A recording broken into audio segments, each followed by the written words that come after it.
Hello everyone, good morning. কেমন আছো তোমরা সবাই? আশা করছি খুব ভালো আছো, আর আমিও খুব ভালো আছি। তানোর পি লাইফস্টাইল চ্যানেলে তোমাদের সকলকে স্বাগত জানাই। আমি অর্পিতা নিয়ে চলে এসেছি আরও একটি নতুন ভিডিও। তো আজকের ভিডিওটা দেখতে থাকো, আশা করি তোমাদের খুব ভালো লাগবে। আর আমার ভিডিও ভালো লাগলে প্লিজ লাইক কমেন্ট শেয়ার করতে একদম ভুলো না, আর আমার চ্যানেলটা প্লিজ প্লিজ প্লিজ সাবস্ক্রাইব করে দিও। তো দেখো, আমি সকালবেলা প্রচণ্ড কুয়াশা ছিল আজকে, তার মধ্যেও খুব তাড়াতাড়ি পড়াতে গেছি। তো পড়িয়ে বাড়ি এসে বাবাই নোটে শাকগুলো নিয়ে এসছে, এগুলোই বাছতে বসেছি। তো মা রান্না বসিয়ে দিয়েছে, ওই কারণে শাকগুলো তাড়াতাড়ি বেছে দিচ্ছি। এগুলো আবার জলে কিছুক্ষণ ভিজিয়ে রাখতে হবে, নাহলে ধুলোবালিগুলো বেরোতে চাইবে না। ওই জন্য তাড়াতাড়ি করে শাকগুলো বেছে দিচ্ছি আর কি। শাকগুলো বাছা হয়ে গেলো, দেখি মা ডিম সিদ্ধ বসিয়েছে, ডিম রান্না হচ্ছে আর এই শাক রান্না হবে, আর কিছু একটা করবে। ওই জন্য আমি শাকগুলো বেছে রাখছি। শাকগুলো বেছে ধুয়ে তারপরে আবার কুচিয়ে দিতে হবে, মানে কেটে ফেলতে হবে। অনেকগুলোই শাক, কিন্তু দেখতে অল্পই লাগছে, কিন্তু বালতির মধ্যে বেছে রেখেছি অনেকটাই বেশ শাক। আর শাকগুলো না একদম পুরো তাজা, যেহেতু আমাদের পটলের জমি থেকে নিয়ে এসছে। পটলের জমির নিচে না, মাচার নিচে হয়েছে অনেক, তো সেগুলোই বাবা তুলে নিয়ে এসছে। তো শাকগুলো এত সুন্দর না, দেখে মনে হচ্ছে আমিও যাই একদিন তুলে আনতে। তো যাবো একদিন। দেখো কত সুন্দর শাকগুলো, একদম পুরো তাজা। তো আমি বালতিতে শাকগুলো সব একটা একটা করে বেছে রেখেছিলাম। এখন বালতি থেকে আবার এই ঝুড়িতে রাখছি, কারণ বালতির মধ্যে জল নেওয়া হবে, তারপরে শাকগুলো আবার ভিজিয়ে রাখা হবে। না হলে ধুলো বালি যা কিছু আছে না, কিছুক্ষণ ভিজিয়ে রাখলে সব কিছু বেরিয়ে যাবে, তাহলে শাকগুলো একদমই পরিষ্কার হয়ে যাবে। ওই জন্য বালতিতে কিছুক্ষণ ভিজিয়ে রাখা হবে। তো আমি শাকগুলো ওই জন্য ঝুড়িতে রেখে দিলাম। এবার বালতিতে জল আনবো, এনে তাই রেখে দেবো। দেখো এক ঝুড়ি শাক হয়েছে, দেখো দেখতে কি সুন্দর লাগছে না। তারপরে ডিম সিদ্ধ হয়ে গেছে, মা বললো যে ডিমগুলো ছাড়িয়ে দিতে, ওই জন্য বললাম তাও ঠিক আছে, ডিমগুলো ছাড়িয়ে দিচ্ছি। ডিম যেহেতু সিদ্ধ হয়ে গেছে, ওই জন্য খুব গরম, ওই জন্য একটু ঠান্ডা জল দিয়ে নিলাম, তাহলে ছাড়াতে সুবিধা হবে।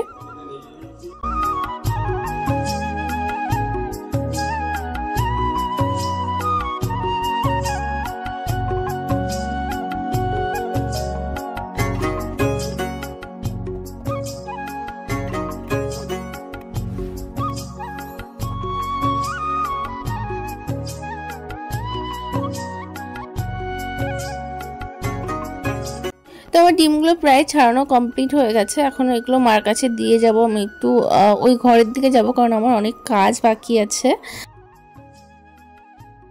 তাই আমি চলে এসেছি এই ঘরে আমার নখগুলো কাটার জন্য। জানো তো, বেশ কিছুদিন হয়ে গেছে নখগুলো কাটাই হচ্ছে না, মানে সময়ই পাচ্ছি না নখগুলো কাটার জন্য। তো দিদি বাড়িতে যাবো, ওই কারণে ভাবছি আগে নখগুলো কেটে ফেলি। তো নেল পলিশগুলো রিমুভ করতে হবে, অনেক দিনই নেল পলিশগুলো রিমুভ করা হয় না, তো কোথাও যেতে গেলে একটু পরা হয়।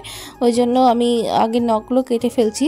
আর জীবনে তো কখনো নেল এক্সটেনশন করানোই হয়নি, তা নিজে নিজে যেটুকু মানে মানে নখগুলোকে একটু সুন্দর করে রাখা যায় সেটাই চেষ্টা করি। সবসময় রাখা হয় না নখ, যেটুকু রাখা হয় অল্প অল্প, সেগুলো একটু সুন্দর করে কেটে রাখার চেষ্টা করছি আর কি, এর বেশি কিছুই না। তো নেল পলিশগুলো এখন রিমুভ করব না, একটু পরে করব, কারণ এখন আবার খাওয়া দাওয়া করতে হবে, অনেকটাই বেলা হয়ে গেছে। আর মায়ের রান্না হয়ে গেছে, রান্নাঘরে আর কতক্ষণ বসে থাকবে। তাছাড়াও মার বাবা একটু খাওয়া দাওয়ার পর যাবে একটু বাজারে, আমি একাই বাড়িতে থাকবো এখন। কিছু কেনাকাটার বাকি আছে, পুচকুর জন্য কিছু একটা জিনিস আনতে যাবে, বালিশ বানাতে দেবে, তো পুচকুর বালিশই আনতে যাবে, ওই কারণে মা বাবা যাবে বাজারে। ওই জন্য তাড়াতাড়ি খাওয়া দাওয়াটা কমপ্লিট করে নেবো। তো মা বাবা বাড়িতে চলে এসছে, এর আগে তোমাদের সঙ্গে আর কথা বলতে পারিনি। তো অনেক দিন পাঁপড় ভাজা খাওয়া হয়নি।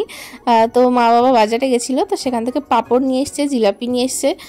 তো সেটাই আমি এখন পাঁপড়টা এখন বসে বসে খাচ্ছি, কারণ মা বললে আগে পাঁপড়টা খেয়ে নে, না হলে নরম হয়ে গেলে আর খেতে পারবি না পরে।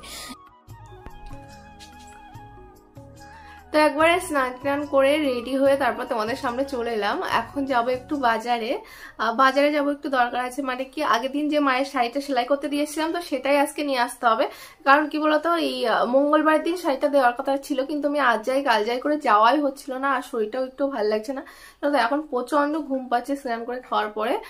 তারপর কিছু করার নেই, তবুও যেতে হবে, কারণ কি শাড়িটা একটু দরকার আছে। তো চলো বাজারের দিকে যাই, তারপর তোমার সঙ্গে দেখা। তো দেখো, আমি বাজারে এসে আগে চলে এসেছি একটু পার্লারে তেমন কিছুই করি না, শুধু কোনো ওকেশন পারপাস একটু আইব্রোটা করা হয়, তাও আবার সব ওকেশনে করি না, অনেকদিন পরপরই করি। তো আইব্রো করানো কমপ্লিট হয়ে গেছে, এখন যাচ্ছি বাজারের দিকে। তো মায়ের শাড়িটা দেওয়া আছে, শাড়িটাই নিতে যাব। জানি না হয়েছে কিনা, অনেকদিন দিয়েছি। তো দেখো দোকানে চলে এসেছি, এখানে এসে বসেই আছি। সেই দিদিটা নেই এখানটাতে, কোথায় গেছে হয়তো। তো অবশেষে দিদিটা আসলে এসে বললো শাড়িটা হয়নি, কারণ কি ওনার খুব শরীর খারাপ, এখন শাড়িটা আর নিতে পারছি না, বাড়িতে যেতে হবে। আমি বাড়িতে পৌঁছে গেছি, এসে দেখি কাদের বাড়িতে অনুষ্ঠান আছে, তার জন্য গঙ্গাবরণ এসছে, তো ঝুমুর নাচও এসছে।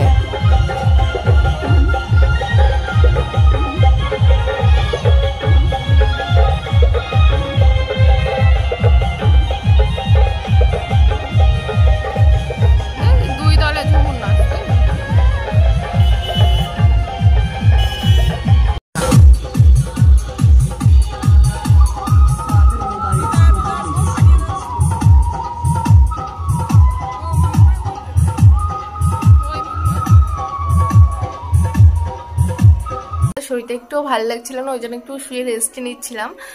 তো চলো আজকের মতো ভিডিওটা এখানেই শেষ করছি। দেখা হবে নতুন কোনো একটা ভিডিওর সঙ্গে। ততক্ষণ তোমরা ভালো থেকো, সুস্থ থেকো। আর আমার ভিডিও ভালো লাগলে প্লিজ লাইক কমেন্ট শেয়ার করতে একদম ভুলো না। আর আমার চ্যানেলটা প্লিজ প্লিজ প্লিজ সাবস্ক্রাইব করে দিও। টাটা।